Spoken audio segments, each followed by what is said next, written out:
falling back down to earth, we'll move on to our next topic, and PC sales drops this year, and the hand wringing let that commence. I thought this was funny. There was the PC laptops had 30% declines, and everyone was taking a whack at Apple for having a 40% decline in MacBook sales. I don't think they're hurting too much, to be perfectly honest. But what I thought was funny about this was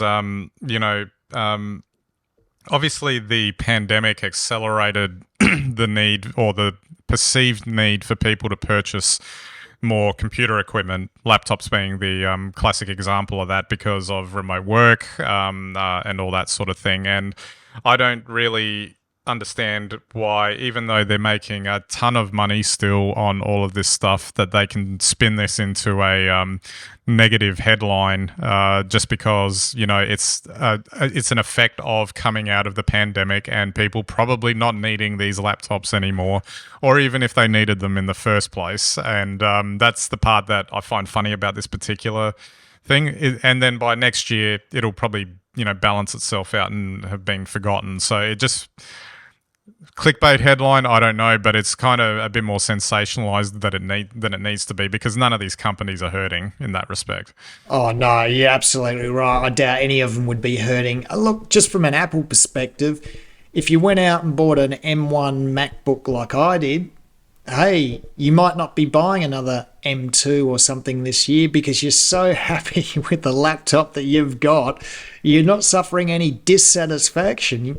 You just don't need to buy again so soon. And I tell you what, the quality of the M1 that I've got, which is a 2020 M1, I can see it like being good for me for another 3-4 years minimum. So that would take me through to 2026, 2027.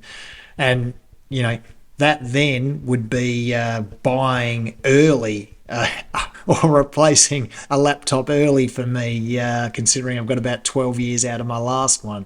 So you can see that if I was to upgrade after 6 or 7 years, that's going to bump up Apple's sales. But more seriously, across the board, look, everyone went out and bought themselves something new because there wasn't anything else to look at during COVID except what was sitting in your lap.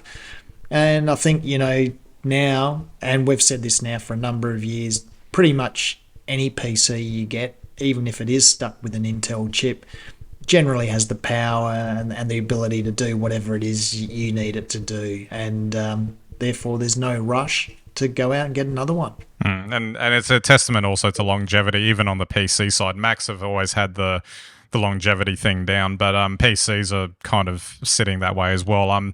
My Dell laptop that I use for work is now 4 years old, and it's showing no signs of falling over. And even the battery life, you would think on a Dell laptop by this point would be getting a bit average, but it's still fine in terms of that. So there's only so many of these things we can buy on a regular basis. Let's put it that way. That's right. And I mean, who knows? Maybe iPad sales are going through the roof.